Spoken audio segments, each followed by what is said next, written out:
মসজিদে নববীতে বিশ্ব নবী নামাজ আদায় করার পরে একজন এসে বলে, হুজুর আমি 3 দিনের না খাওয়া পিরায়, আপনি আমারে কিছু দেন। নবীজি বলেন, আমার কাছেও তেমন কিছু নেই। ডাক দিয়ে বলেন, সাহাবীরা আমার এই মেহমানকে কেউ একটু নিয়ে যেতে পারবে? হযরতে তালহা বলেন, হুজুর আমার সাথে দেন। বাড়িতে নিয়ে গেলেন। স্ত্রী উম্মে সুলাইম রাদিয়াল্লাহু তাআলা আনহা ডেকে বলে, নবীজির মেহমান, খাবারের ব্যবস্থা করো।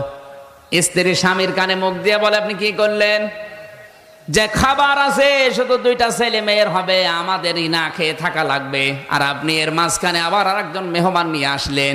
ঠিক আছে, রাসূলুল্লাহর মেহমান যেহেতু, রাখেন, সন্তান 2টাকে আমি ঘুম পাড়িয়ে দেই, আর যে খাবার আছে ওইটা মেহমানের সামনে দেওয়ার সঙ্গে সঙ্গে মেহমান যখন বলবে আপনিও থালা নিয়ে আসেন, আমি থালা তোমাকে দেওয়ার সঙ্গে সঙ্গে এই যে বাতি আছে লিভিয়ে দিও।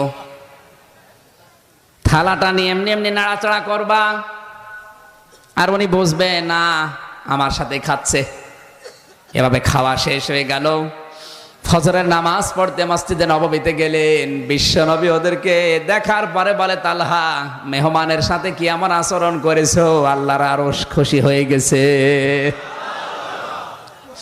হযরতে তালহা বলেন, হুজুর আমার সন্তানের প্রয়োজন ছিল, আমার ছেলেটা মেয়েটার প্রয়োজন ছিল খাবারের। আমরা স্বামী স্ত্রী 2জনে আজকে মেহমানের সম্মানে না খেয়েছিলাম।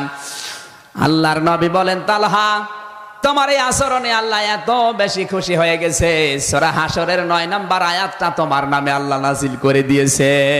ওয়ায়ুসিরুনা আলা আনফুসিহিম ওয়ালাউ কানা বিহিম খাসাসা। জোরে বলেন আল্লাহু আকবার। তাহলে এখান থেকে কি পেলেন আপনি?